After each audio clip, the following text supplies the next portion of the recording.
Mas, pessoal, para a gente fechar aí, né, essa série de estratégia, a gente vai começar agora a tratar do capítulo 6, tá? Estratégia naval. Vou tentar ver se eu consigo colocar no mesmo vídeo. Se começar a verificar que vai ficar muito grande, aí eu separo e a gente termina no vídeo seguinte. Mas vamos tentar ver se a gente acerta de forma a se concentrar no que realmente é importante, tá? Para a gente não ficar perdendo tempo com o bizuil. Tá? Então, nesse capítulo, para mim é o capítulo mais importante, né, do livro, porque ele meio que ele acerta, né, tudo que ele viu, né, principalmente nos capítulos 4 e 5, e meio que tira conclusões e acerta detalhes ali nesse capítulo 6. Então, por isso que eu acho que ele é importante. E ele também traz alguns conceitos aí que são meio que paradigma, né, na obra do Castex, tá? Então, assim, para começar, a gente tem que raciocinar, né, que a estratégia naval, como a gente já viu, né, ela se constitui, né, na estratégia de ação da estratégia marítima. Lembra que a estratégia de riqueza é o output, a estratégia de meio é o input, e a estratégia de ação da estratégia marítima, que é a estratégia naval. Tá?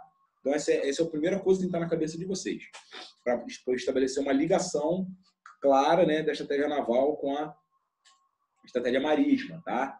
Então, além daquela gráfica que eu mostrei para você, aquele esquema, né?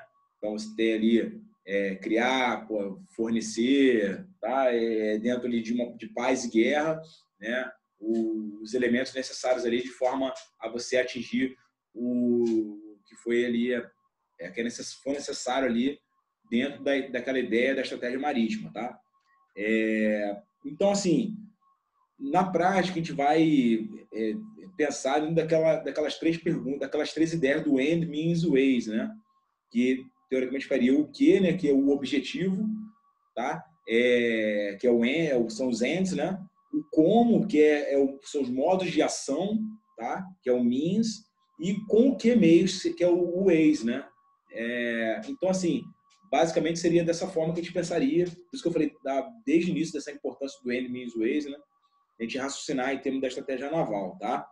Então, assim, de cara, a gente tem que perceber que o objetivo principal da guerra naval, tá, é o domínio do mar e seu equivalente castexiano. Qual é o equivalente? Na verdade, o domínio do mar é um raciocínio marmahaniano, né? Então, eu tenho que ir para o equivalente castexiano, que é o quê? O controle das redes de comunicação essenciais de superfície. Tá? Então, você obter e manter as linhas de comunicação essenciais de superfície para a consecução, né, dos objetivos estipulados na guerra naval. Tá certo? Então, esse digamos assim, o objetivo principal aí que você está em termos de pensamento de guerra naval. Tá?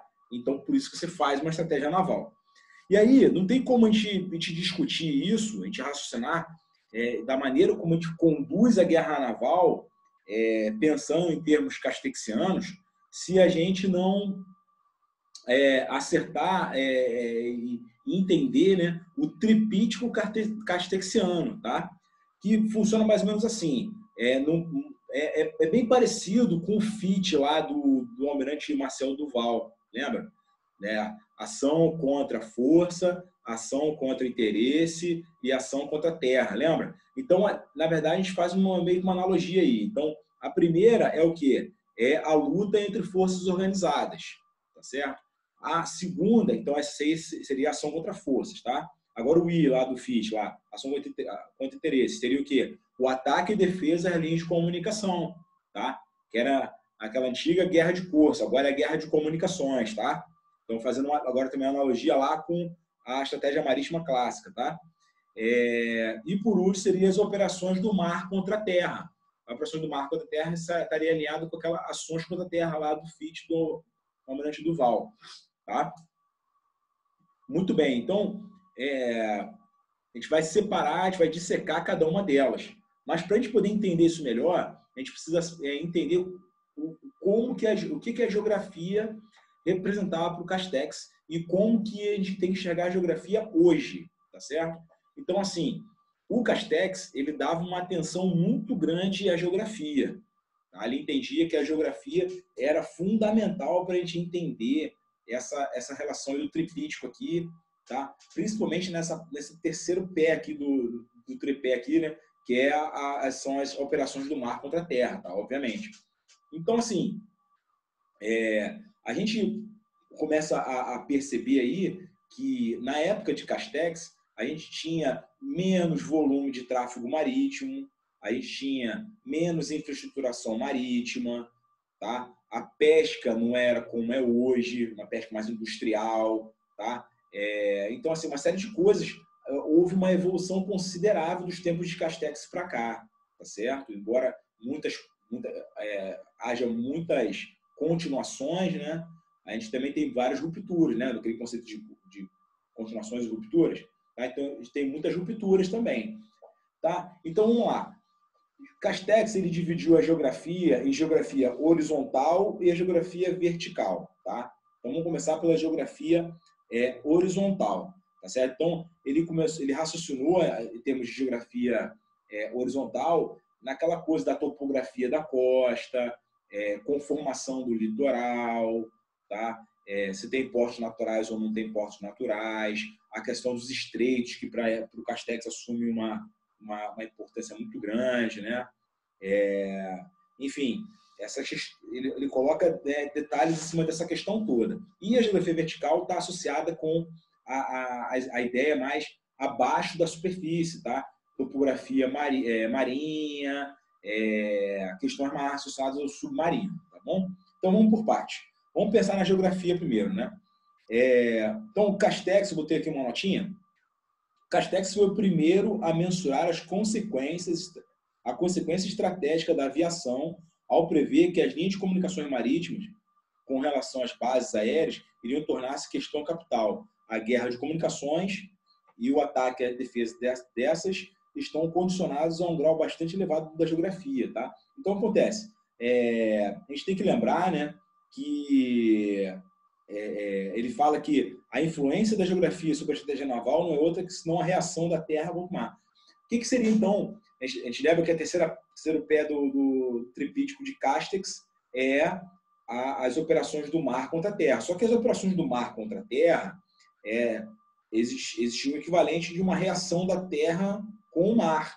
Tá? Lembra aquela questão do avião como unificador de estratégia? O Castex ele foi um dos primeiros pensadores, né, estrategos, a entender essa interpenetração. Tá? Ele teorizou isso no tratado dele. Né? Ele entendeu isso e ele viu que a geografia, nesse caso, horizontal, né, ela traduzia, na verdade, digamos assim, uma reação da terra com o mar, tá certo? Então, ele pensou nesse sentido. Tá? Então,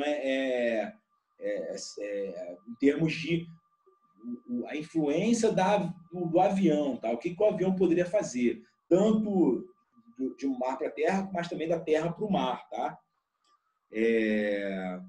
E aí, hoje, né, o poder naval, pode assim dizer, conseguiu a sua revanche graças à sua grande capacidade de projeção de poder e forças. Tá? Então, é possível dizer a esse respeito, inverter-se a fórmula castexiana e falar-se de reação do mar contra a terra. Então, a gente tem na verdade, né, a fórmula castexiana, a gente tem a operação do mar contra a terra, a reação da terra com o mar, que seria a geografia. Mas hoje, diferente do tempo de Castex, a gente vê, de fato, uma evolução significativa desses mecanismos, né, ligados ali àquela coisa da interdição, né, usando ali a parte mais complexa, né,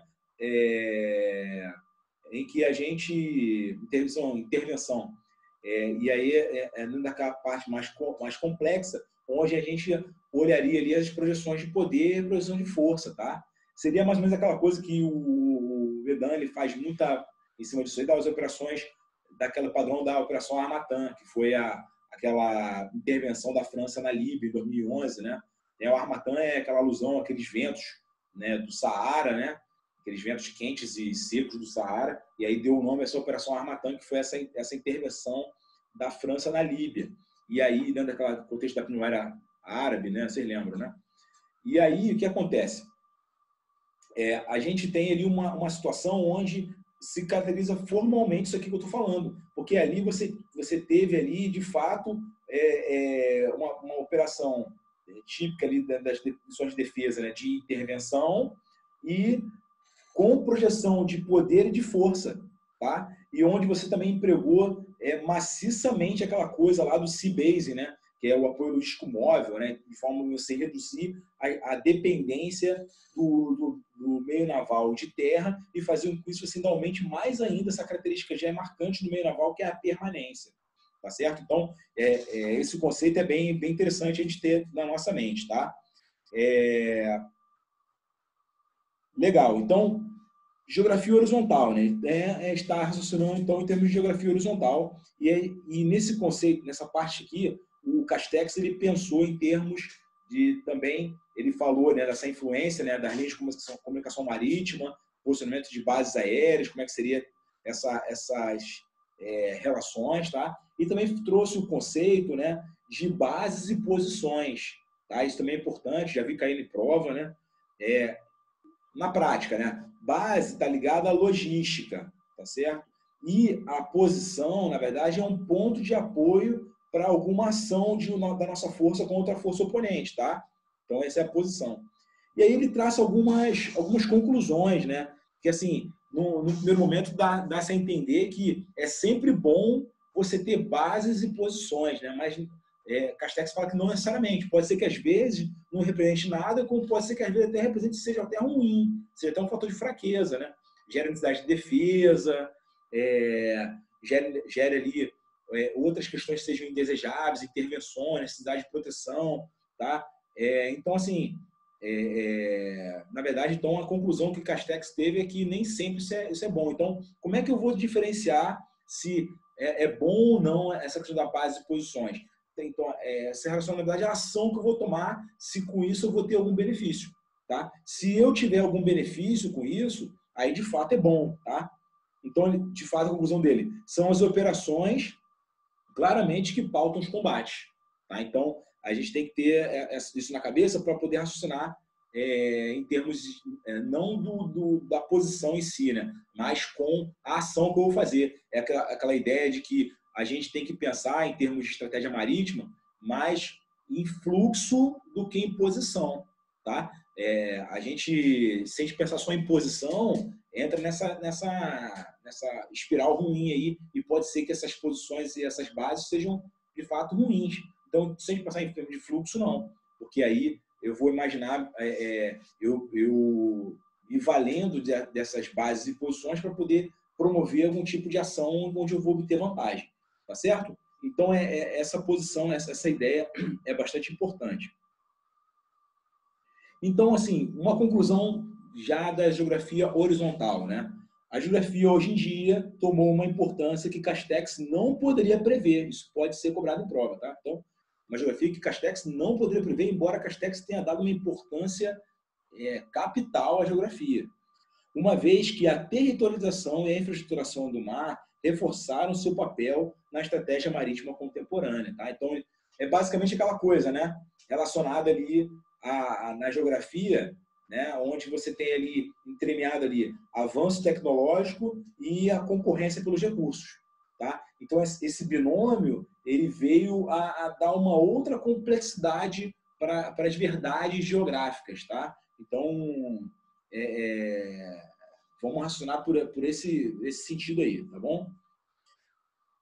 Bom, agora eu queria tecer alguns comentários sobre geografia vertical, tá? Então, a geografia vertical é aquela onde eu estou lidando ali com abaixo da superfície, tá certo? E aí, nesse caso, a gente tem que pensar, né, que o mar, segundo até o próprio Castex, né, ele não é um meio homogêneo, tá? Isso aí até os amigos aí submarinistas vão poder até falar melhor do que eu, né? E aí, na verdade, existe aí uma série de questões de camada térmica, tá? A topografia do relevo submarino, tá? Existe também hoje, né, a questão dos cabos e dutos submarinos também, que podem ser também gerar algum problema, tá? Que não tinha na época de Castex, tá? Então, a questão também que abaixo da superfície, os meios de detecção acabam todos convergindo ali para o sonar, né, para meios mais voltados à acústica, né, porque outros acabam não tendo êxito, né, então isso também é importante. E aí a gente vê que com o avanço, né, da maritimização, da globalização, do desenvolvimento tecnológico, vai ficando difícil a gente se utilizar da acústica, principalmente próximo da costa, né? Ou nas áreas de infraestrutura, porque ali é uma área, digamos assim, barulhenta, tá? Que não pode acabar ocultando, dificultando ali o processo ali de a gente detectar um submarino, né? Aquela coisa toda, tá?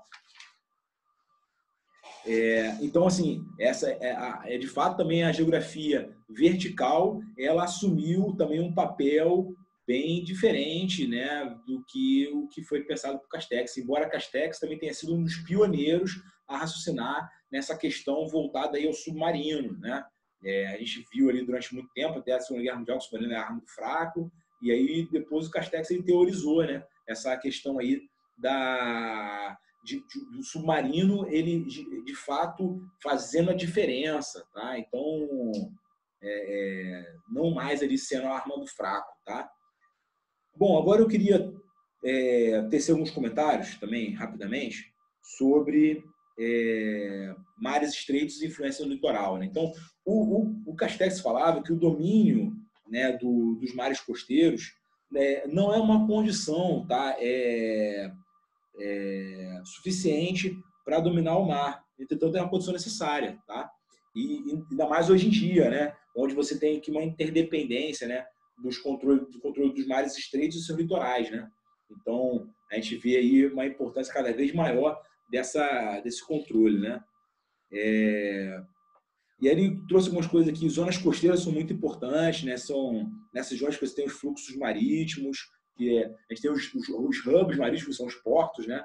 Então, as zonas costeiras elas assumem um papel muito grande. É na ZE também que você tem a maior parte da questão ligada à pesca, né? Também nessa parte aí. E aí ele chama atenção para também ser uma área de ação de submarinos e também essa área aí, até o alto mar, ali, é uma área também de ação de piratas e terroristas, tá? Também pode acontecer. Uma outra coisa que ele falou também, que a geografia vertical, nessa parte de mares estreitos e a influência do litoral, é bastante influenciada pela proximidade de terra, como eu tinha falado, né? Pela questão da interferência na acústica submarina, tá? Então, o Castex, como eu falei, ele foi pioneiro, né, a se interessar por isso, né? E ele observa particularmente que nos mares estreitos e de extensão restrita, a reação da Terra sobre o mar é mais notável do que nos vastos espaços oceânicos, né? Acaba sendo até um pouco fácil da gente perceber isso, né, em termos práticos, né? Então, assim, de fato, a gente tem uma situação aí onde a gente tem, de forma assim, bem favorecida, essa questão aí da operação do mar contra a terra, a reação, né, em termos geográficos, né, da terra com o mar, e a inversão da forma castexiana com a reação do mar contra a terra, tá? E aí, já dentro daquela ideia da operação armatão que eu falei, operação de projeção, operação de projeção de poder, projeção de força, tá? O conceito de sea basing, tá? Tá bem dentro dessa questão aí, tá certo? Bom, uma outra coisa que eu queria também comentar era a parte aqui né, que se na época do Castex o mar ele era um habitat, não era um habitat natural para o homem, isso também é uma ruptura, porque hoje em dia, com a infraestruturação do mar, né, a instalação de parques de geração de energia eólica, plataforma para exploração de óleo e gás, né, a gente vê também uma modificação de fato nisso, né? Você vê que essa comprovação que eu falei, né, do habitat natural da pessoa ser terra, ela nos dias de hoje ela não é mais verdadeira. O mar ele se tornou importante por ele mesmo, tá? Então essa questão também chama atenção, tá? A gente vê também uma outra questão relacionada a esses espaços costeiros aí, influência do litoral ali, estreitos, espaços aí de mares mais restritos, né? Também sobre a necessidade de regulações em termos de direito internacional, né? A gente vê que na prática a gente tem aí aqui no DM, mas a gente não tem regulações ali que tratam ali de maneira bem certinha ali sobre mares menores, né?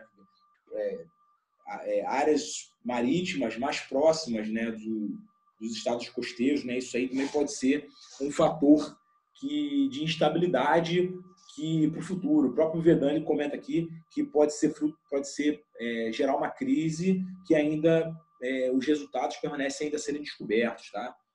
Ele coloca também que a zona costeira hoje é mais importante e restritiva no plano estratégico que no passado, né?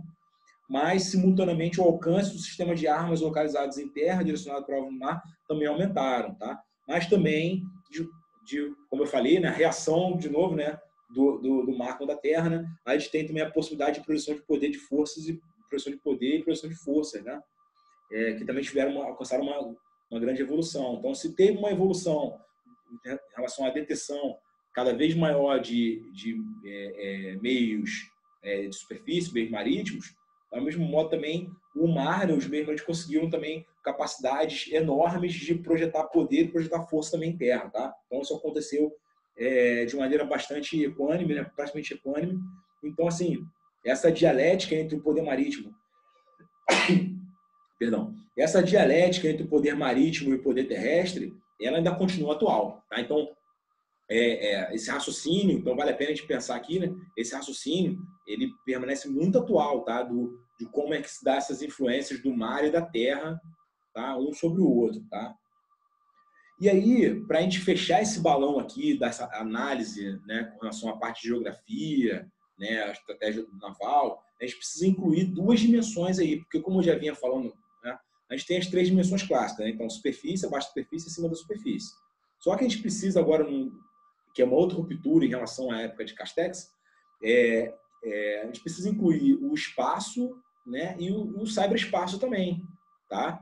Então, o espaço, ele traz aí uma nova forma de você pensar, né, como lidar com essas interações todas, né, em termos de uma estratégia global, né?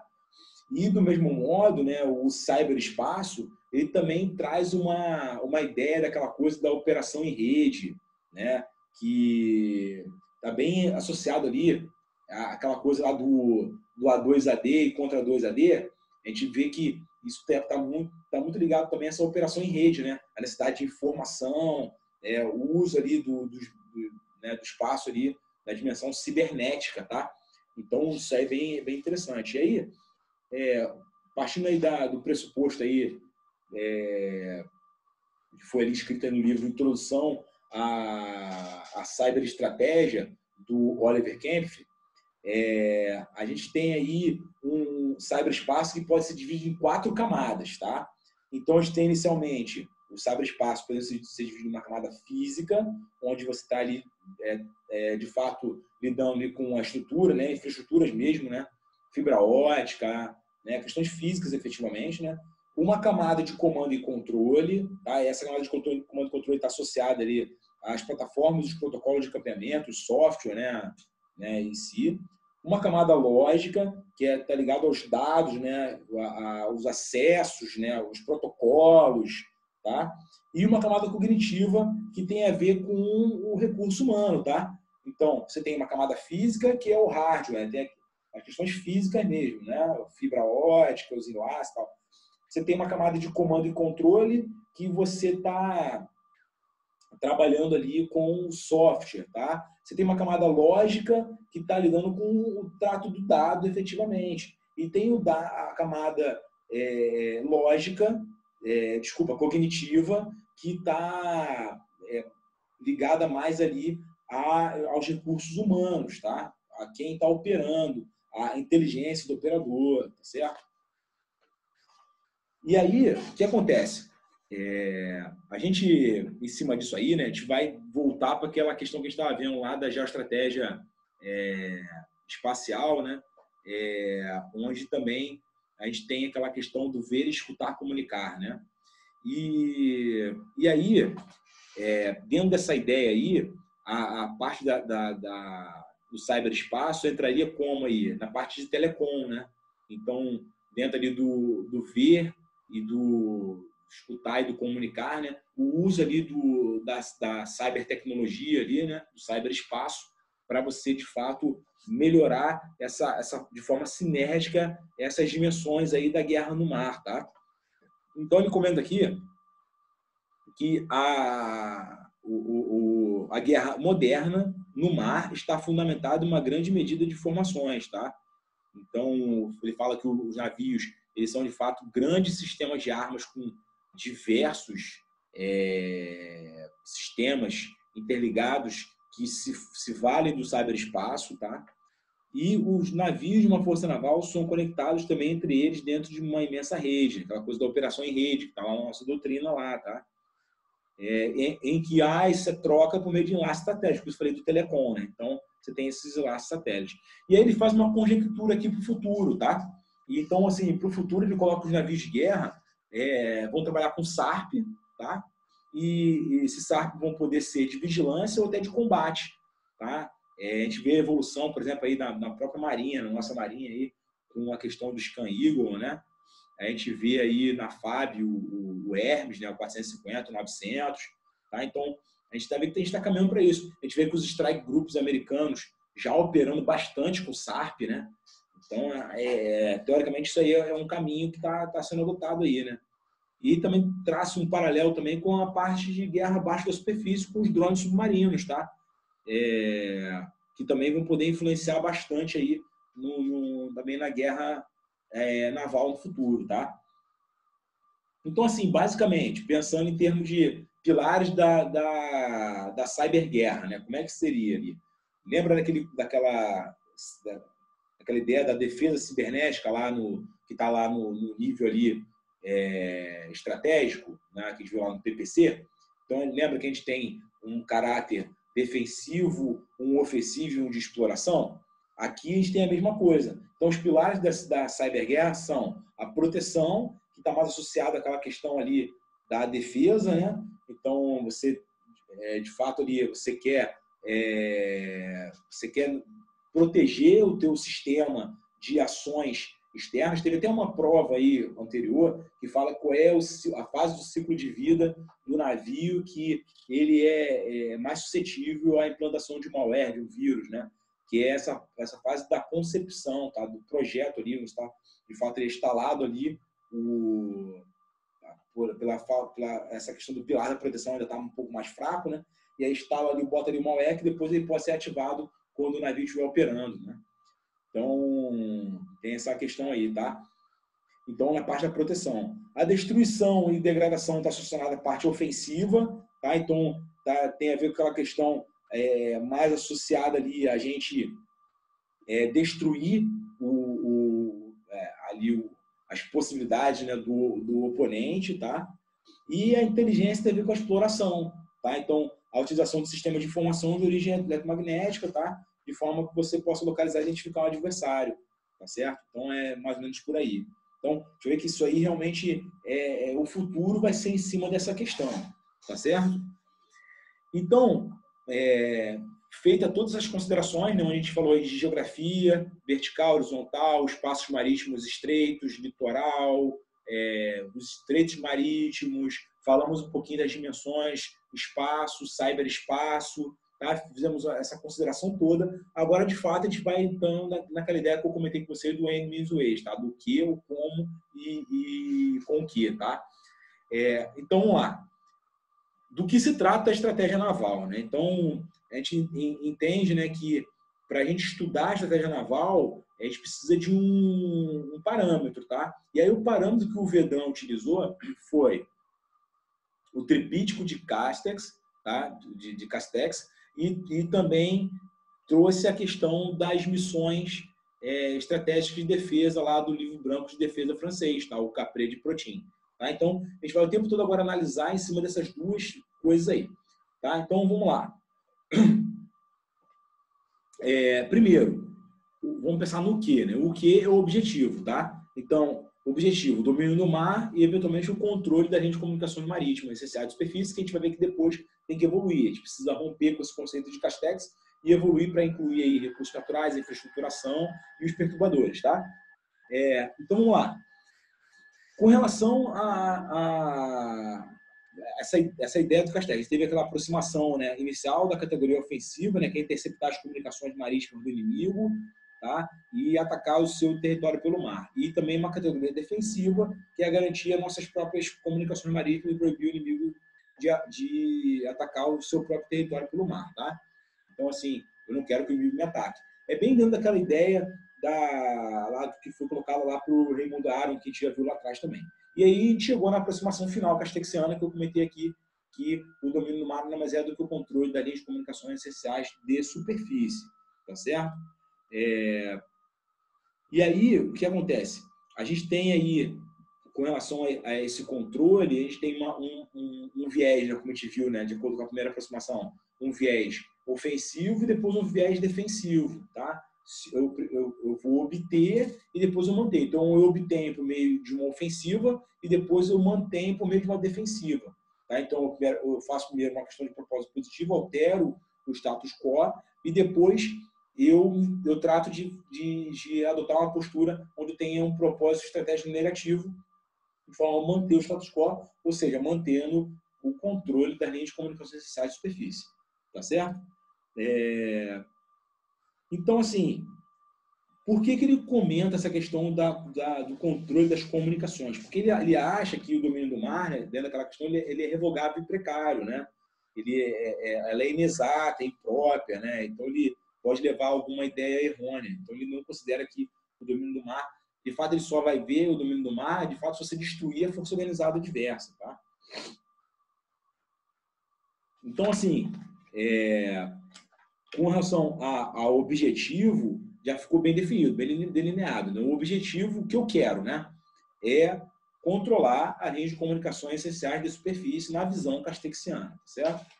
Agora, como eu vou fazer isso? Eu tenho que pensar agora assim, eu já sei o que eu quero. Agora eu tenho que pensar como eu vou fazer isso, tá? E aí, como eu vou fazer isso, eu tenho que raciocinar em cima do tripítico de Castex, tá? E aí, lembrando, né?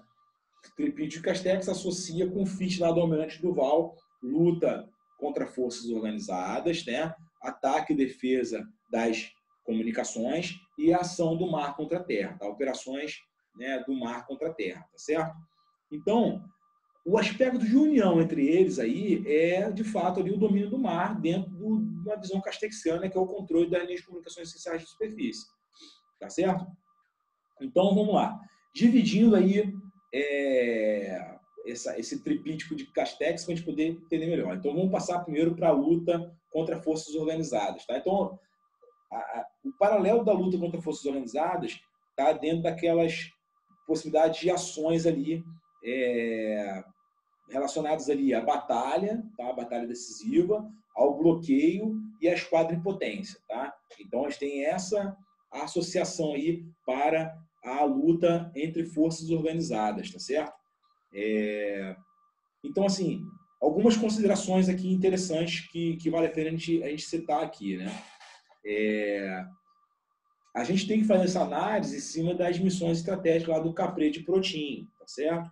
Então, teoricamente, né, a gente está analisando aqui aquela ideia, né, como eu estou lidando com forças organizadas, ao controle de uma área marítima, ou seja, o controle da gente de comunicação, tá? Então, eu estou pensando em termos de quê? De navios de dois tipos, né? Então, pensando em navios de superfície e pensando também em submarinos, tá certo? E ele fala que todos os dois podem conduzir bem as ações de coerção e de interdição na superfície, tá? E contra a terra. E se os dois tipos de navios possuem tal capacidade de coerção e interdição, eles também são aptos a conduzir operações virtuais. Entretanto, eles não fazem da mesma maneira, tá? Então, o navio e o submarino não faz isso da mesma forma, tá? Essa ideia de interdição, de coerção, não são feitas da mesma forma, tá certo? Um navio de superfície impressiona pela sua visibilidade, lembra aquela questão que eu falei da diplomacia naval, né? Que a diplomacia de canhoneiros não substituiu a diplomacia naval, que o submarino não tem visibilidade, que o avião ele tem rapidez, mas não tem permanência, lembra? Então, o navio impressiona pela visibilidade, tá? O adversário potencial sabe, pelo menos a princípio, que ele se encontra ali e do que ele é capaz, tá? Ao contrário, o trunfo do submarino, nesse caso, é a ocultação, né? Está associado ali à sua descrição, uma operação mais virtual, tá? Então, ele gera ali uma insegurança no partido adversário, tá? Então, para o navio de superfície, você tem hoje dois sistemas de armas aptos a preencher as missões reais e virtuais, né? Você tem os mísseis anti-superfície os mísseis antiaéreos, né, as armas antiaéreas, e os mísseis de cruzeiro de longo alcance, e também as aeronaves armadas, tá? Então, vamos lá, divisão aí, né? Você tem, primeiro, os mísseis, né, superfície, os mísseis antiaéreos e os mísseis de longo alcance, tá? E você também tem a aeronave, onde você pode também equipar ela com armas, tá? E assim, salta aos olhos uma vantagem inicial da aeronave, porque de fato ela aumenta o raio de ação e também ela provê mais flexibilidade, até pelo fato de ela ser pilotada. Isso aí também inclui até o SARP, tá? Então, assim, você pode controlar o meio aéreo, tá certo?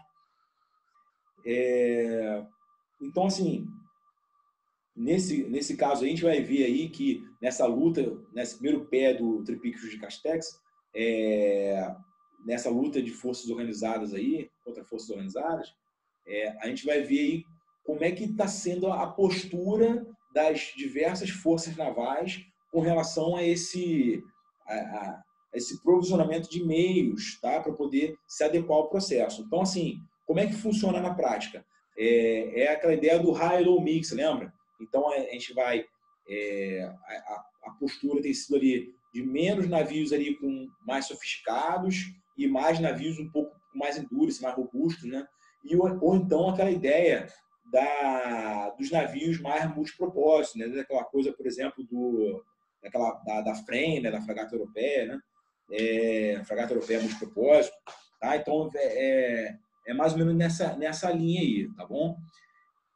Muito bem. Então, como eu falei, né? A luta entre as forças organizadas, né? Ela pode, então, assumir 3 formas de ação, né? Então, ela assume a batalha, que é aquele modo clássico, marraniano, né? Assume também a questão do bloqueio e também assume a esquadra-impotência, tá certo? Bom, a batalha a gente sabe que é aquela ideia, né? Ela é rara, né, na história, né? Dentro daquela demonstração em 3 tempos lá do Castex, que ele fez, que viu lá no Couto Begarry, né? Aí, por exemplo, o Verdun, ele coloca ali algumas batalhas decisivas aqui, né? Bota Salamina, Lepanto, Trafalgar, Tsushima, Midway e Golfo de Leyte, tá? Então, essas para o Verdun são batalhas decisivas, tá? Então, assim, foram muito raras. Se a gente avaliar aí a quantidade de anos, né? A moldura temporal é enorme. Para essas 5 batalhas decisivas, a gente vê que é uma coisa muito rara, né? Então, assim, se a batalha é uma estratégia de emprego real, o bloqueio e a esquadra-impotência são estratégias de emprego essencialmente virtual, tá? Então, assim, na luta entre forças organizadas, né, a gente tem ali como emprego real a batalha e o bloqueio e a esquadra-impotência como sendo ali mais de emprego virtual, tá certo? Sendo que o bloqueio ele tem um propósito positivo, tá? Ou negativo, conforme o caso também, tá bom? A segunda, né, a esquadra-impotência, o propósito é mais negativo, tá certo? E aí, a gente vai lembrar, né, que associado aí à teoria do poder marítimo, o Castex ele conceituou os 2 tipos de bloqueio, né, o bloqueio militar e o bloqueio econômico, tá?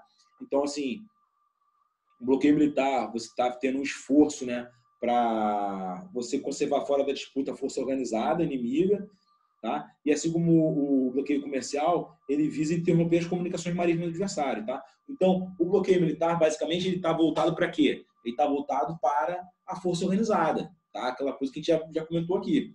Então, assim, o bloqueio militar, você faz hoje em dia, por causa do submarino, de forma mais afastada, de forma que você tenha o propósito negativo, manter a situação do jeito que está, ou o positivo, fazer com que a esquadra inimiga saia e aceite a batalha decisiva, tá certo? Já o bloqueio comercial, ele está associado mais às comunicações marítimas, tá certo? Não está associado, não está se ligando muito nas forças organizadas, tá? Então, de fato, o que se quer no bloqueio comercial é você interromper as comunicações marítimas do adversário, e aí você vai gerar mais um efeito ali, não militar como bloqueio militar, mas um efeito econômico, tá? Por exemplo, o que o Napoleão tentou fazer com um contra-bloqueio ali, aquele bloqueio continental, né? A Inglaterra fez o bloqueio na Europa, né? E depois o Napoleão foi lá e tentou fazer um contra-bloqueio, né? Um bloqueio continental ali, tá? Que acabou não dando certo. Inclusive, isso foi utilizado até pelo Castex como para mostrar que não é sempre efetivo, né? Então, assim, o bloqueio, ele bota como conclusão, né, que o bloqueio foi, com frequência, o último ato da aquisição do domínio do mar ou o primeiro ato de sua exploração, tá? Então, assim, o último ato da aquisição do domínio foi o bloqueio ou o primeiro da sua eventual exploração, tá? Então, assim, na prática, assim que funciona o bloqueio, tá, pessoal? Agora, para a gente fechar essa questão da luta contra forças organizadas, é falar um pouquinho da esquadra em potência, né? Então, é aquela opção do mais fraco, né? Onde eu me encerro no porto de forma a impedir a destruição, em princípio, da minha esquadra, tá? E foi teorizado pelo Colombo, né? Felipe Colombo. E aí o Castex tem uma postura bem definida com relação a isso, né? Porque ele imagina o seguinte, que a esquadra em potência ela só é válida se eu adotar uma postura mais ativa, tá? Onde talvez eu esteja me valendo da dissuasão, tá? Eu esteja valendo de algo mais virtual, mas pronto para agir, com prontidão. Se de fato a postura for passiva, o Castex ele condena essa atitude, tá certo? Então, agora eu queria passar para a segunda perna do tripístico de Castex, né, dentro do como, né, da estratégia naval, que é o ataque, defesa e comunicações. Tá? Então, nessa parte do ataque e defesa de comunicações, a gente está vendo aquela coisa ali associada ali a uma atuação mais no campo econômico, tá? Dentro ali do livre uso do mar por nós e o impedimento do uso do mar por inimigo. Tá? É algo um pouco mais indireto, entendeu? Você não está buscando ali, de fato, a luta entre forças organizadas, tá? Você quer, na verdade, garantir a sua liberdade de uso do mar, ao mesmo tempo que você nega esse uso para o adversário, tá certo? Então, assim, isso está bem associado à ideia do Castex de controle da rede de comunicações essenciais de superfície, né? E aí ele coloca, né, que historicamente 2 métodos navais predominam, né? O primeiro é a guerra das esquadras, na qual o Castex ele coloca, né, a questão da luta contra forças organizadas, e o segundo é a guerra de corso, que ele associou à questão da luta, né, da guerra de comunicação, tá? Que é o transporte marítimo, tá bom? Isso aí talvez tenha sido meio que uma influência, né, da escola materialista, ou escola da Julia Colley, né, no pensamento de Castex, tá? Que ele viu ali os sucessos, né, que foram obtidos ali pela guerra submarina alemã na Primeira e Segunda Guerra Mundial, e ele contemporizou isso e relatou isso no tomo 6 e 7, tá? Depois ali da Segunda Guerra Mundial, tá certo? Muito bem. Então, assim, falando tecnicamente, né, afundar navio mercante certamente não seria mais difícil hoje do que ontem, né, ou nos tempos de Castex. Né? Mas como todos os países, sobretudo os mais desenvolvidos, são bastante dependentes do seu comércio. O resultado não se faria por acontecer. Entretanto, tal dependência é, antes de tudo, uma interdependência, em que as consequências globais dessas estratégias seriam repercussões muito graves. Ou seja, o que ele está falando aqui na prática é o seguinte, que você introduzir essa questão da luta, né, pela guerra de comunicações, né, pelas linhas de comunicação, hoje representaria repercussões muito mais perniciosas do que na época ali de Castex, tá? Então, isso aí é interessante, tá? E outra coisa também que foi colocada é que nem sempre eles são efetivos, tá? A gente vê, por exemplo, aí a Unifil, né? Por exemplo, tanto é que a Unifil hoje, a gente fala hoje mais de embargo do que de bloqueio, né? Então, bem dentro dessa ideia aí, tá? Até temos de direito internacional, né? Porque sabe quanto que é difícil você conseguir fazer com que 100% você impeça o uso do mar pelo seu oponente, tá? Em termos de comunicação marítima, tá certo? Então, assim, para a gente colocar isso de uma maneira bem fácil, para a gente entender, né?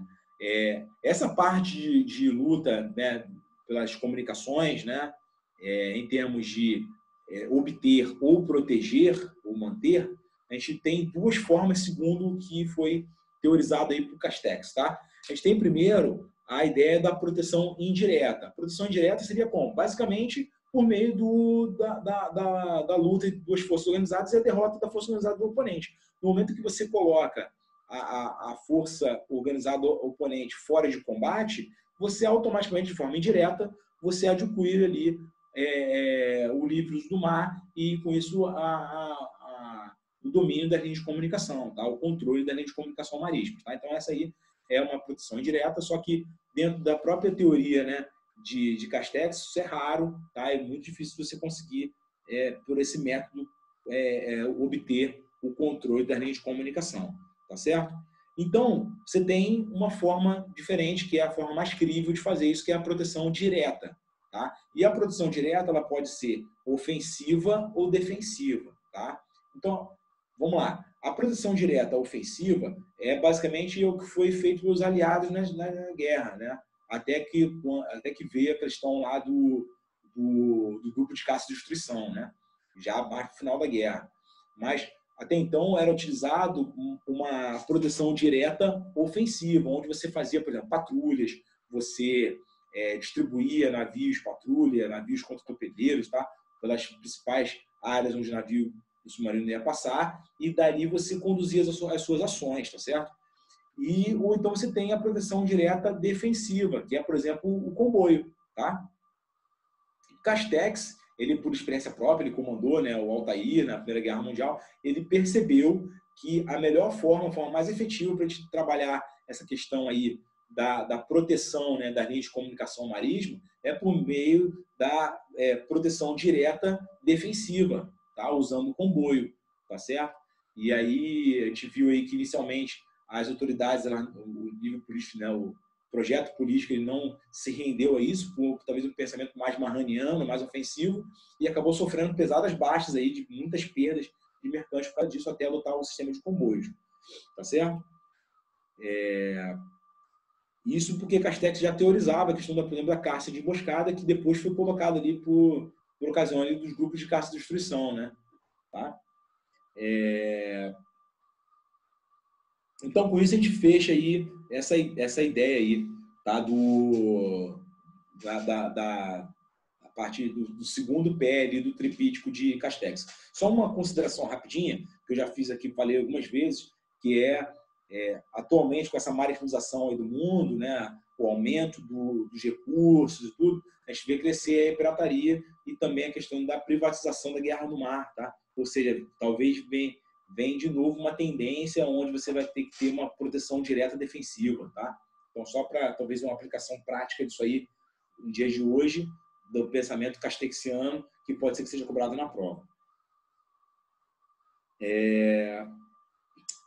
Agora, para fechar o balão, seria aí as operações do mar contra a terra, tá? E aí, nessa parte de operações do mar contra a terra, o Castex, ele imagina 3 formas de você atacar a terra a partir do mar, né? Ele coloca aí sobre o pensamento ali sobre a rúbrica, né, do marco da terra segundo o Castex, tá? Ele coloca primeiro as operações combinadas, as outras são os bloqueios e, por fim, os raids, bombardeios e o coup de main, tá? E aí, algumas coisas aqui, por exemplo, nas operações combinadas, a gente vê inicialmente, nos primeiros tomos ali do Castex, um certo ceticismo dele com relação às operações combinadas, tá? Talvez por uma má influência que ele teve lá do Dardanelos, né, que foi uma operação combinada ali que foi um fiasco na Primeira Guerra Mundial. Mas aí depois a gente vê que nos últimos 2 tomos da obra dele, ele meio que refaz esse posicionamento, né? E acredita, enfim, na questão das operações combinadas, tá? E teoriza isso, porque ele vê o sucesso que teve as operações combinadas ao longo da Segunda Guerra Mundial, tá certo?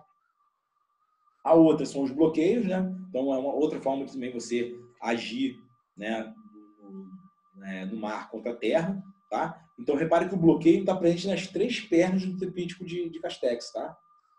E por último, né, os raids, que são basicamente as incursões, né? Uma incursão anfíbia, uma incursão que é uma entrada rápida ali no território ali para você fazer algum objetivo ali rápido ali, resolver alguma coisa rápida e sabotar, despistar, gerar alguma coisa assim e sair, neutralizar.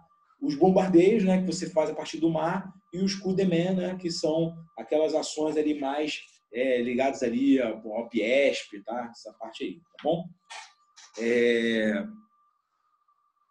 Ele coloca, né, que nessa parte de operação combinada, né, pertence à estratégia geral, né?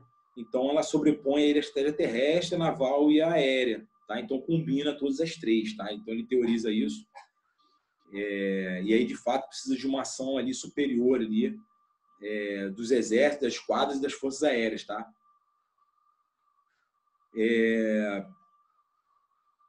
E aí uma questão também que salta aos olhos aqui é aquilo que eu já venho falando bastante, né? Que é com relação àquela coisa da projeção, né? De poder e projeção de força, aquela exploração de tipo armatana que eu falei aqui, né? Aquela coisa ali do A2AD contra A2AD, tá? Que isso também pode ser trabalhado na prova, tá? Em cima aí dessa parte aí também do tripístico de Castex, tá? Ele faz uma consideração também aqui que é bem interessante sobre as diferenças culturais, tá, das nações insulares e continentais. Tá? Eu vou ler aqui para vocês. As diferenças de cultura estratégica interferem na percepção da nação. Tá? A opinião pública da nação insular, por exemplo, Inglaterra, considera a marinha como instrumento essencial de sua segurança, tá? E também de sua existência, né? O exército é apenas um fator complementar de valor ali indubitável, né? Mas assim, imponente para atingir por si só o grande propósito, tá? Que é a defesa defensiva integral, que só pode ser obtido por meio de uma marinha, tá bom? Já a opinião pública de uma nação continental é o contrário, essa raciocínio é invertido, tá? O exército ele assume essa importância capital, tá? E a marinha acaba sendo já uma arma mais estratégica, importante, mas com um caráter mais subsidiário, tá? Então, assim, as vitórias que são obtidas pela potência ou insular ou terrestre, em termos de se for marítima ou continental, elas assumem, né, um significado diferente para uma opinião pública, dependendo se a gente está lidando com uma nação insular ou uma nação continental, tá? Então, essa reflexão dentro aí das operações do mar contra a terra, do tripístico de Castex, vale a pena a gente pensar aí enfim, a gente entender o melhor isso, tá? Bom, agora tratando aí do que vem acontecendo atualmente com relação a essa questão de projeção de poder e projeção de força, tá? O que acontece? Chama muita atenção, né? E eu venho falando muito sobre isso aqui, e é o meu palpite que isso vai ser abordado na prova, tá? É essa questão ali do contra A2AD, do A2AD e do contra A2AD ali, no cenário ali do Mar da China Meridional, tá? Então, a gente vê aí algumas coisas que são interessantes para a gente concluir. Primeiro, você está lidando aí com uma ação diplomática e também de isolamento diplomático, tá certo? Então, a primeira análise que é essa aí, tá? A gente vê também um reforço dos apoios logísticos, né? Dos meios relacionados à logística, tá certo? Aquela presença naval em potencial além do horizonte, né? Que a gente viu lá em geopolítica, né? Então, assim, está bem associado a isso aí, tá certo? A gente também tem um reforço do C4 e 2 Star, tá? Comando, controle, comunicações, computadores, informação, inteligência, vigilância, tá certo? Reconhecimento, tá? Tá tudo meio que interligado aí, tá certo? E aí depois tem num quarto momento, de fato, ali o real, tá? Então, assim, é uma modificação de postura virtual para o emprego real, tá? Então, inicialmente, essa questão do A2AD, ela está bem da ideia de um emprego virtual, tá? Mas que, valendo aquela questão da percepção diplomática, ali, da ação mais postura vezes credibilidade, a gente vê que facilmente ela pode expandir aí para o real, tá certo? Então, isso aí é o que está acontecendo hoje em dia, tá? Então, em resumo, o pessimismo de Castex no que concerne a influência do poder naval sobre o poder terrestre não era justificado, tá? Como ficou demonstrado na Segunda Guerra Mundial. Por conseguinte, né, como eu falei aqui, ele retificou seu julgamento e falou que a influência do poder do mar nas grandes crises deste mundo é a função da força aeroterrestre que ele é capaz de transmitir. Vamos lá, resumindo, para a gente não ficar perdendo tempo aqui. Ele refez o julgamento dele, falou dessa importância, de fato, dessa ação aí de mar e terra, e falou que isso tem muito a ver, né, em termos de influência mútua ali, entre a força aeroterrestre que o poder naval é capaz de transportar, vezes a força naval que é capaz de influenciar, tá, terrestre sobre o mar, tá certo? Então, isso fez com que ele voltasse ali a uma ideia de realmente de interpenetração ali do mar, das teorias, né, marítima e aérea, tá certo? E dentro daquele conceito de ação ali terra-mar, tá? Bom, agora a gente vai passar a tratar dos meios, tá? Que é com o quê? Tá? Aquela última pergunta ali, né? Dos ways, tá certo? Então, assim, basicamente ali, dentro da teoria, ali, o conjunto de vias e meios aplicados para que você obtenha um resultado para a estratégia naval, tá certo? Então, assim, algumas coisas interessantes aqui que vale a pena a gente considerar. Primeiro, a ideia que serve de regra nos dias atuais para a batalha naval é aquela coisa da operação em rede, tá? Então, chamo de novo a atenção aqui para o A2AD. Tá? Isso é oposto, né, contra A2AD. Tá? Também chamo a atenção aqui para a questão, né, do projeto, né, que está sendo desenvolvido aqui, do conceito de batalha ar-mar, né? Que é a ideia de você ligar as forças navais, incluindo, né, fuzileiros, inclusive no nível tático, né? De forma a você ter aí uma coisa ali o mais rápido possível, tá? Interligando ali as 5 dimensões, tá? No conceito ali, onde você teria ali o superfície, abaixo, acima, espacial, cibernético, onde você esteja trabalhando ali o ritmo de batalha ali, para e passo ali de maneira contínua, tá certo? E aí ele cita ali a questão do drone, tá? O SARP atuando aí nessa questão aí. Fala também que no futuro, né, isso aí vai ser um grande trunfo, né, das forças organizadas, tá certo? E também comenta que, em termos táticos, né, essa questão da fricção clausiviana não morreu, tá? Ela só mudou a natureza dela. A fricção vai continuar acontecendo, tá? Inclusive dentro do cyberespaço, tá? Dentro dessa questão cibernética também vai acontecer fricções também, tá certo? Então, assim, dentro desses conceitos do A2AD e do contra A2AD, o espaço e o cyberespaço, eles passam a jogar papéis completamente primordiais, tá? Que outrora, no tempo de Castex, nem se pensava, tá? Então, essa dependência é uma vulnerabilidade que incita a guerra entre essas duas dimensões no próprio centro da estratégia naval, tá certo?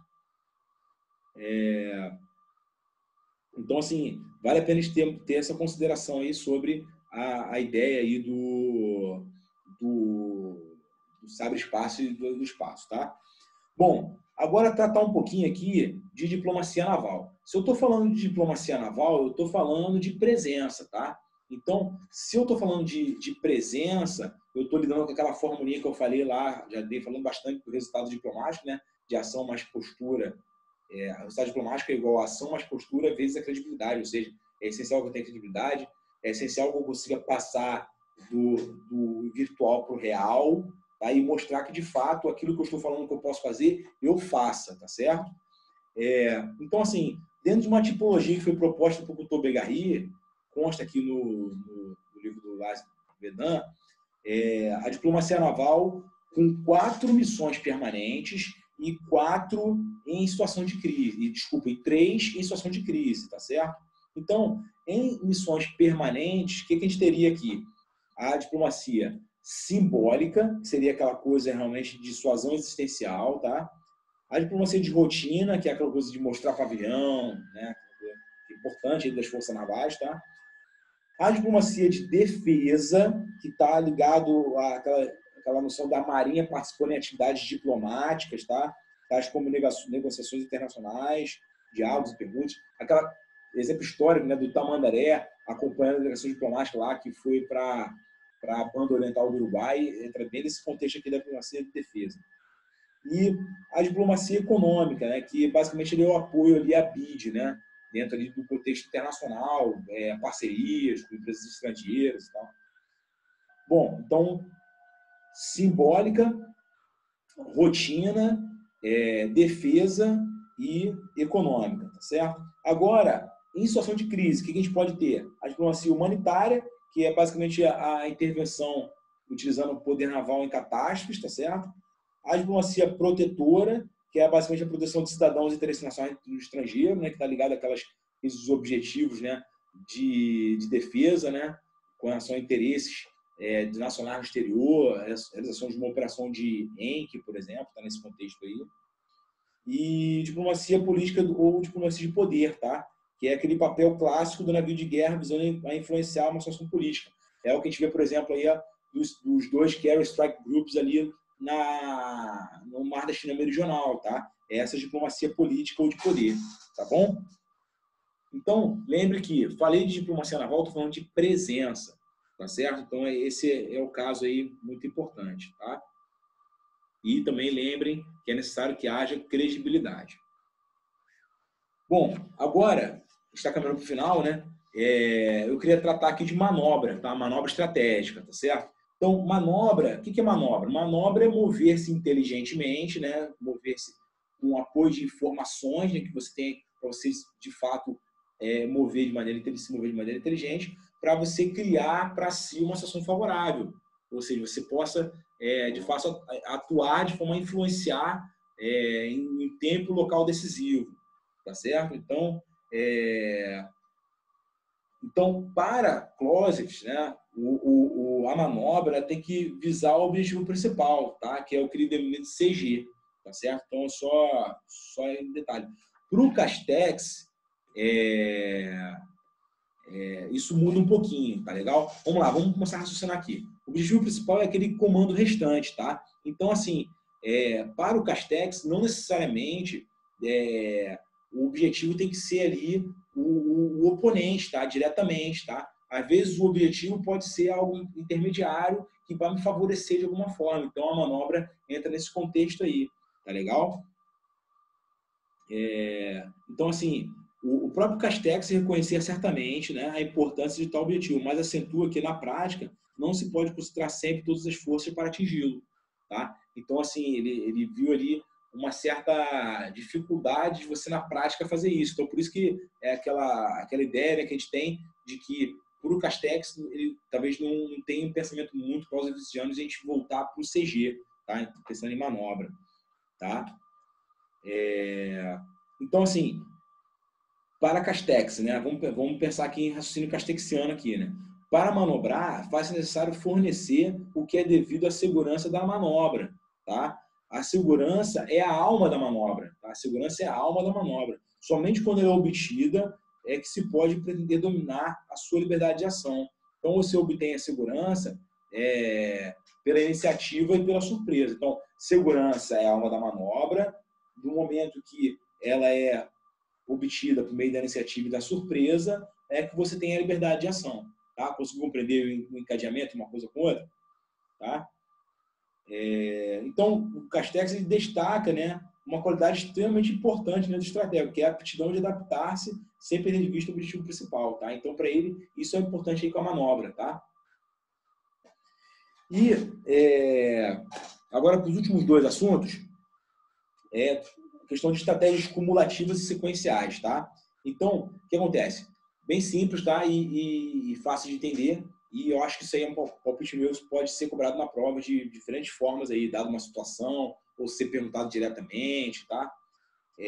Vamos lá. Estratégia sequencial, tá? A estratégia sequencial é aquela onde há, de fato, ali uma relação de causa e efeito, onde, para eu avançar para frente, né, ir para frente, eu tenho que ter concluído alguma coisa anterior, tá certo? Então, existe, de fato, uma noção ali, um nexo de causalidade ali entre uma etapa e outra etapa, tá? Então, é assim que se fundamenta aí a estratégia sequencial. A estratégia cumulativa, não. Ela não guarda essa relação de nexo de causalidade. Você visa mais trabalhar em termos de acumulação e fazer com que o inimigo ele seja, digamos assim, você interrompa a ação do inimigo, ele pare de querer lutar por uma acumulação de coisas, né, que façam que ele entenda que não vale mais a pena, né, os benefícios ele continuar lutando, tá? Então, se gerar no inimigo uma paralisia estratégica. E aí tem uma coisa interessante, né, que, por exemplo, com aviação, você consegue fazer mais rápido isso acontecer, né, pela rapidez do avião, tá? Pela radiação. Já com o meio marítimo, né, na guerra naval, isso é mais difícil. Embora a guerra naval, ela de fato, ela tem essa característica cumulativa, ela não é tão perceptiva, tá? No caso da guerra naval, porque a gente não consegue enxergar noção de causa e efeito, tá? Então, como o ser humano sofre daquela coisa do ressentismo, né? Então, assim, eu tenho que enxergar alguma coisa próxima para poder ver que a coisa está funcionando. Então, essa questão da estratégia cumulativa, ela pode fazer com que a estratégia naval ali, ela não esteja parecendo ser efetiva, tá? Mas na prática está sim, tá? Ele dá como exemplo a campanha da Guerra do Pacífico, tá? Que na verdade foi uma estratégia sequencial e cumulativa. Ela foi sequencial no sentido que os americanos eles avançaram de ilha em ilha para poder ganhar cada vez mais em termos de volume para o seu esforço de guerra, mas ao mesmo tempo ele também trabalhou a parte cumulativa, né? Destruindo aos poucos ali moral japonesa para continuar lutando, tá? Então os submarinos foram afundando o tráfego mercante japonês, tá? O avanço também foi gerando também uma questão cumulativa, tá? No Japão, a própria bomba atômica, tá? Bom, Mahan ele apregoa a estratégia naval sequencial, tá? Então o Mahan entende que primeiro você tem que destruir a força organizada inimiga, a esquadra inimiga, tá? Para depois dali você usufruir dessa destruição para você poder utilizar a linha de comunicação, tá? Então essa é a ideia. Da mesma forma, a ideia do contra 2AD também é sequencial, tá? Porque você primeiro precisa fazer o quê? Você precisa conquistar a liberdade de navegação ali naquela área, né? Se contrapor aquele movimento do A2AD, para depois dali você fazer alguma coisa, se projetar, fazer alguma coisa assim, tá? Então, o contra 2AD também tem essa característica mais sequencial, tá? Ele comenta aqui, só reforçando, né? A característica cumulativa da guerra no mar explica o porquê dela ser difícil de ser compreendida, tá? A guerra sob terra, né, a guerra que é considerada normal, né, ela é mais sequencial. Já no mar não, ela tem essa característica mais cumulativa, tá certo? E aí, para fechar agora o balão, pessoal, eu queria tratar com vocês aí de a estratégia naval e as 5 missões estratégicas e a manutenção da boa ordem no mar, tá? Então, assim, como é que eu queria trabalhar isso com vocês, né? Em termos práticos, tá? Por exemplo, a gente pensar na questão da parte ali da diplomacia, né? Uma diplomacia ali política, né? Quais seriam as missões estratégicas que seriam ali mais críveis para você atuar ali? Seria, na verdade, a prevenção e a dissuasão, que são estratégias mais virtuais, tá? Mas que fornecem você uma ponte para, se for o caso, você passar para a real, tá? Então, por exemplo, no emprego diplomático, você estaria talvez usando as missões ali, né, mais ali de prevenção e dissuasão, tá certo?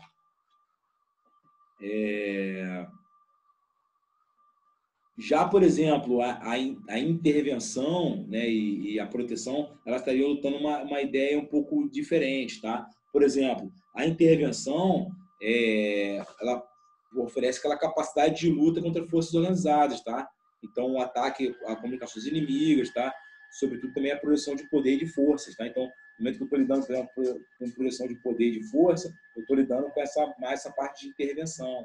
Já a proteção, ela não está ligada só àquela questão mais da proteção às meios de comunicações, ela também liga, por exemplo, à proteção de portos, proteção de infraestrutura marítima, tá? Então tem esse detalhe aí, tá? Então pode ser que na prova ele coloque para a gente trabalhar essa parte aí da estratégia naval e as 5 missões aí estratégicas em termos aí de como que a gente pode estar empregando, tá certo? Então fica essa ideia aí, tá bom? E, por último, manutenção da ordem no mar. Então, manutenção da ordem no mar, ela vem dentro daquela ideia realmente de vigilância, tá? De você atuar ali, talvez no sentido mais ali de proteção, né? No primeiro momento, e depois no segundo momento de intervenção, tá? Mais o que eu posso falar? A parte também de conhecimento e antecipação é bastante importante para a manutenção da ordem no mar, né? De forma que você tenha dados, né? Informações importantes de vigilância, tá? Dados meteorológicos, dados oceanográficos, tá certo? A parte de missões preventivas também pode estar entrando aí como uma prevenção, por exemplo, de poluição hídrica, né? Poluição ambiental, tá bom? Também com relação à prevenção relacionadas a caráter mais informativo sobre perigos no mar, tá? A parte de aviso navegante, tá bom? Aí fala também alguma coisa com a dissuasão na manutenção da boa ordem no mar, né? Tá ligado àquela questão de você ter leis firmes, né? E realmente ali a questão da punição, né? Para quem infringir normas, tá? Então, bem dando essa ideia aí.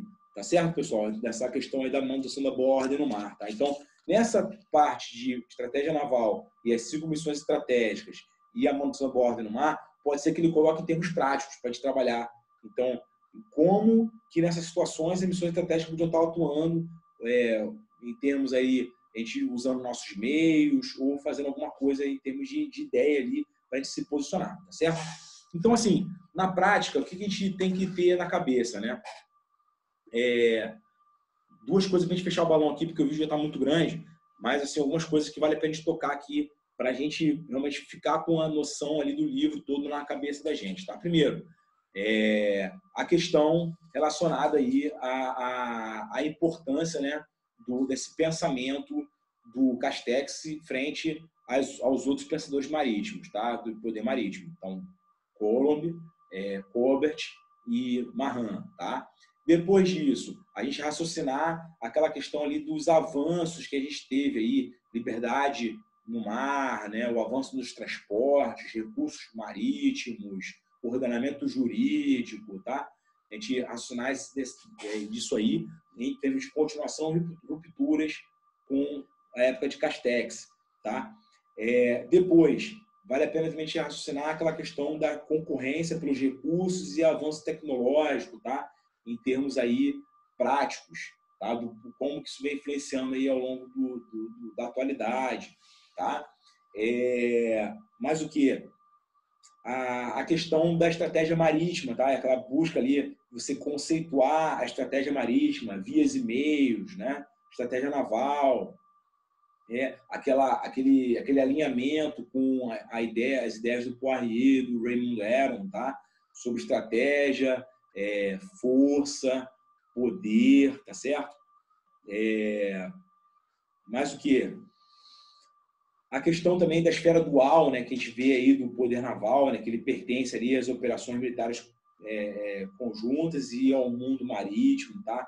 E aí as diversas conclusões que a gente tem daí, né? A nova concepção da lista de Mahan sobre a ideia do comandante Odeline, tá? A geografia como um aspecto que sempre exerceu influência e cada vez mais gerando influência, com a inclusão de mais 2 dimensões, né? O espacial e o cyberespaço, tá? Enfim, reparem que tem muita coisa aí que são ideias que a gente tem que ficar na nossa cabeça, tá certo? E para fechar o balão, eu queria só trabalhar aqui, deixa eu ver se eu acho, a ideia que está aqui no...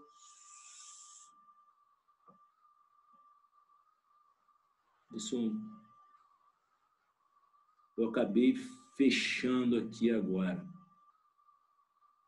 Eu só queria passar de novo aqui para vocês, aquela ideia, mas não vai fazer diferença, não. É aquela questão, né,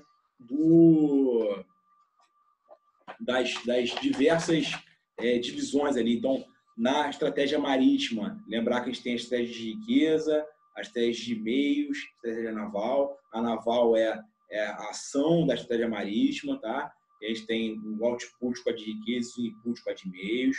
A gente tem na estratégia de defesa, né, as 4 missões estratégicas, Capret e Protein, tá? Lembrar do tripístico de Castex dentro ali da estratégia naval, tá? Então, a luta entre forças organizadas, o ataque e defesa da rede de comunicações marítimas e as operações do mar contra a terra, tá? Lembrar do que é emprego real, o que é emprego virtual, tá? Do que é propósito positivo e negativo, tá?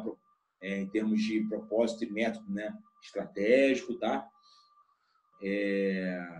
Enfim, fizemos aí uma revisão completa aí das ideias aí do livro, tá? Então, com isso a gente encerra aí a série Estratégia, tá? Espero aí que os vídeos tenham sido sejam úteis, né, na verdade, para vocês possam compreender, iluminar melhor o assunto. A matéria ela é difícil, efetivamente, tem muito conteúdo, exige muito conhecimento de história, exige muito conhecimento ali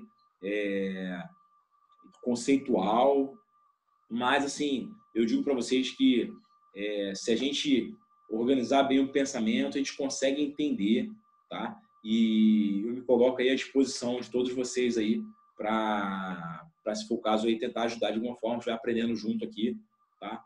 Para ver se a gente consegue aí, se Deus quiser, que a gente tenha êxito aí no concurso. Tá bom, pessoal? Obrigado.